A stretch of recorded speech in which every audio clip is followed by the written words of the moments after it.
Hey everyone, in this video I'll show you how to connect your Shopify store to AutoDS in just a few simple steps.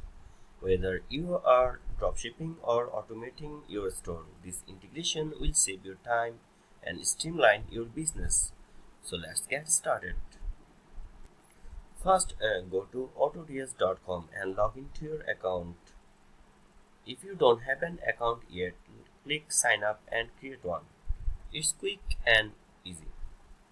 After signing in or create a new account, you will be redirected to your dashboard. Once you are inside the dashboard, you will see Add a Store here. Click on the Add a Store button on the top. Choose Shopify from the list of available platforms.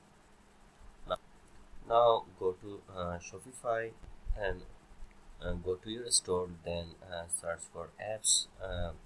Search AutoDS and install the app. After installing the app, open it. Now from the AutoDS, select I have a Shopify store and connect it to AutoDS. Then select continue. Now select your store from the list. Now you will return to AutoDS from here. You can customize automation settings like price monitoring, stock updates, and auto ordering features. And that's it. Your Shopify store is now connected to AutoDS and you are ready to automate your dropshipping process. If you found this helpful, give the video a thumbs up and subscribe for more e-commerce tips. Thanks for watching.